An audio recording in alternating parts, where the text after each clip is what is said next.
Hello everyone, in this video we're taking a look at Ubuntu 2010, which is codenamed Groovy Gorilla, but not just a normal desktop release, this is the Raspberry Pi version.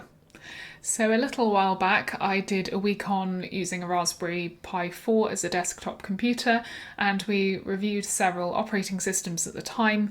We also did a follow-up on Twister OS more recently, but we still didn't find an operating system that suited my needs on the Raspberry Pi.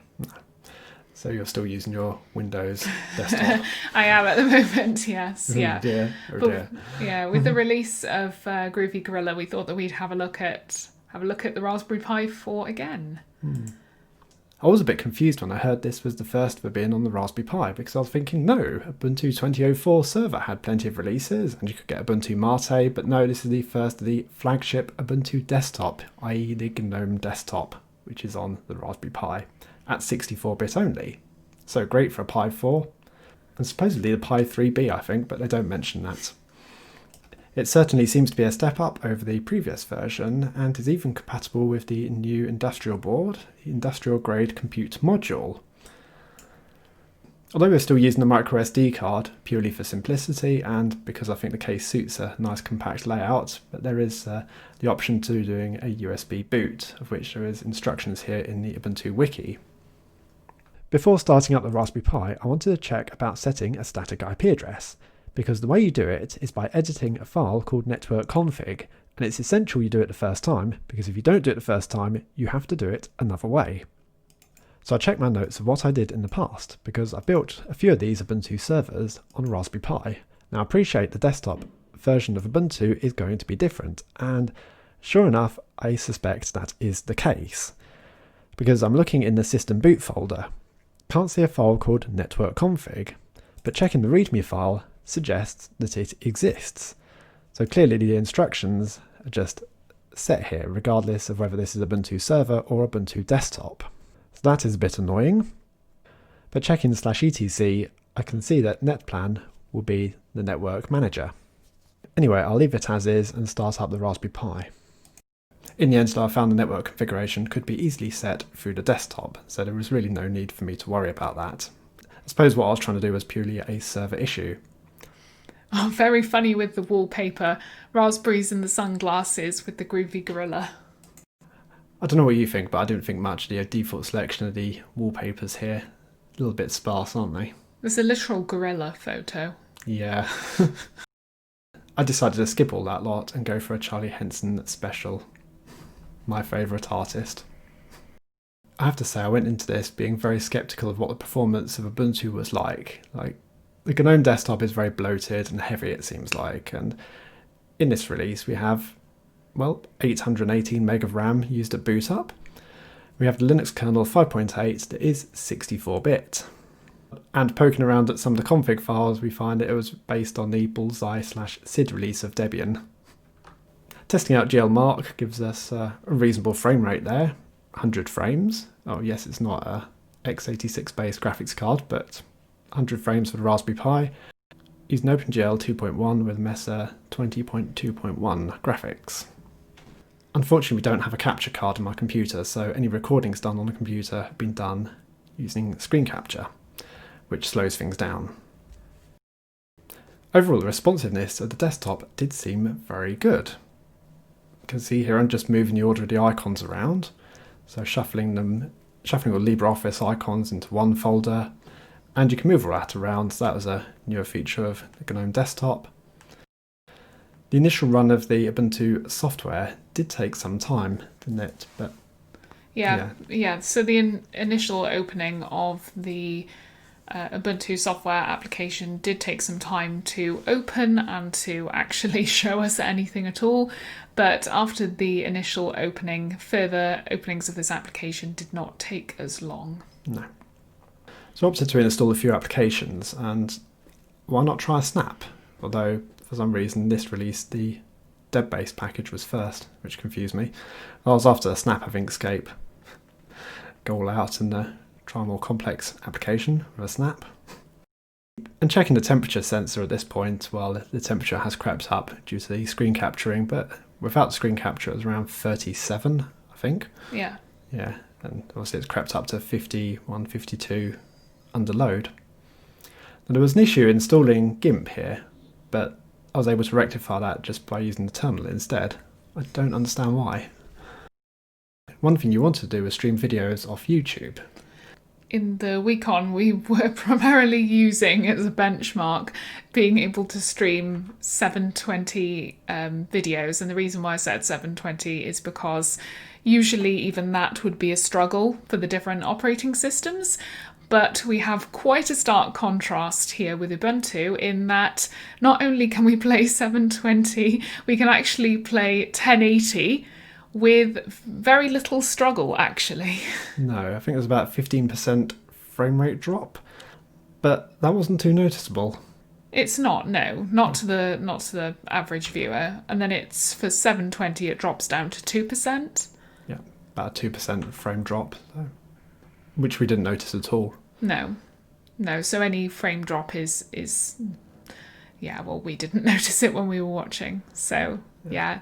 From going from not even being able to start 1080 video and it just completely falling over to being able to watch it was quite an achievement. Yeah, it's a massive step up from what we had. I can't remember which they were, but yeah, there was Raspbian and Ubuntu Mate were the main ones we tested, along with Manjaro. Remember that? That was perhaps the most disappointing one. Trying to stream videos over the network using SSH off a server. I think even at 1080 this wasn't even a drop, was it? Oh, was it a few frames? 10 frames over well, we didn't quite watch all those 20 minutes there, but we watched a good few minutes and no struggling there.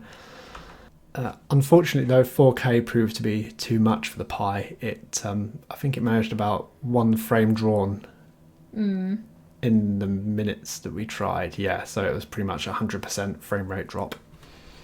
And it would say it hadn't lost anything or hardly lost any, but clearly it wasn't. Yeah. It wasn't working. It had just crashed. So opening the freshly installed application here, Inkscape. A little bit slow to start, but again, perhaps not as bad as I may have thought, like a snap would have been, but a little bit slower. But after a sort of second run onwards, obviously it cached and was able to work perfectly. I'm not sure what happened there with the glitch, but we did not see that. Apparently the screen capture did though. So I tried editing a basic image and this was perfectly fine with an Inkscape. So proved you could do some basic drawings off the Raspberry Pi. However, there were limits in that a more complex image just pretty much refused to open and I didn't end up capturing that. So I was looking at some of the feature here of the Gnome Desktop using the activities, and all this seems usable. And just looking at this, like compared to how we found the other desktops, like I thought KDE would be probably the best one. LXQt and KDE, remember Ubuntu and Kubuntu, they did really well. Didn't they? I seriously thought GNOME would be nowhere near this good, and I think it's proved itself to be usable here. And just literally looking at it, even with the screen capture weighing it down, it's still responsive here on the desktop. I'm going to say not as responsive as an x86 system, but then again, the Raspberry Pi is sitting there perfectly silent. And it's quite surreal actually using a computer that makes no noise. Yeah. Because you were the one who used it before, but we're actually trying it in my study this time. Yeah, my normal desktop can make quite a bit of noise, and so you don't really hear the quietness of the Raspberry Pi until you really have nothing else running at all. But talking about sound, this is one of the issues we had in your Weekon, and it seemed to vary between the different desktops which one would get it right. And I think on that week it was like the likes of the KDE desktop and Twister.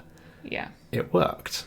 But the experience here with Ubuntu is just replicating the issue of every time you do a reboot, you end up losing the configuration of the audio. So it defaults back to something which might be good for another system, but it's not what we want. So every time you reboot, you have to then go into the audio settings and select a different output device, which is a bit annoying. Yeah, the default was the 3.5mm headphone this time, and I wanted HDMI, which was the opposite to what you wanted. Don't understand why there's that issue, because the normal version of GNOME on x86 system doesn't have that problem. It's such a weird thing to say, can't you save the sound settings? Save everything else. Save the sound as well. In terms of pre-installed applications, there was a few over and above just a basic desktop, but probably more than enough to get you going, really. So you have a few small games. You've got Cheese for webcam viewer, you've got Firefox for web browser. They've got a partial suite of LibreOffice. And there was a few applications I installed. So they've got a simple screen recorder, VLC, Inkscape and GIMP. A new feature for this version of Ubuntu was the Active Directory integration, which you can choose during the initial setup. Talking about the initial setup, yes, the Ubuntu on the Raspberry Pi does have that feature, a graphical installer. So you can do some basic configuration here. You've got the language, the keyboard layout, you can set your username and password, and there's a bit of an introduction to the operating system. So that is a bit perhaps over and above what most of the others had that we tried out. But it does put it into some contrast with, for example, Twister OS, which was the last video we did with the Raspberry Pi, in which we had many different kind of themes and desktops that we could go between. So you can see that I had a lot of fun with the various kind of Windows-like layouts. So in terms of being able to kind of configure the look and feel in that sense, maybe not so much, but in terms of kind of day-to-day things, it's probably all right. Yeah. You are left with one desktop layout here. Of course, Ubuntu Mate does have more desktop layouts. So in conclusion, Ubuntu 2010 on the Raspberry Pi ran better than I expected. I didn't think it would run half as good as this, especially what is due to come from the next release of Ubuntu 21.04, where they're talking about more significant improvements on the Raspberry Pi, and even better performance of the Gnome Desktop. So yeah, I'm amazed it ran half as good as this did. Really didn't expect that. Yeah, I'd say in terms of performance, it's kind of gone over and above everything else that we've tested, I think, up until this point, especially in terms of managing to get 1080 videos streaming from YouTube. That's quite an achievement for a Raspberry Pi, just a little computer. The only kind of negatives for me were things, settings not persisting, but I suppose it's something that you have to remember when you're kind of working with it day to day. But yeah, in terms of interacting with it and the performance, programs tending to, open quite steadily once they've been opened a couple of times. I'd say I'm pretty happy with how it's gone. I agree that was a real issue with the sound, and I suppose the other thing we did find was like on the drawing, where there was a very, very busy drawing, and that did drag it down quite a lot on the Pi. And I'm not going to say it didn't do the same on an x86 system, because yes, it does drag it down, but it is more significant on the Pi because of the smaller CPU. But then the difference is you're running a Raspberry Pi off a glorified phone charger. Yeah. So yeah, you can't count them as being the same, but for day-to-day use, I think Ubuntu 2010 did really well. Yeah. Well, thanks for watching. And we'll see you all later.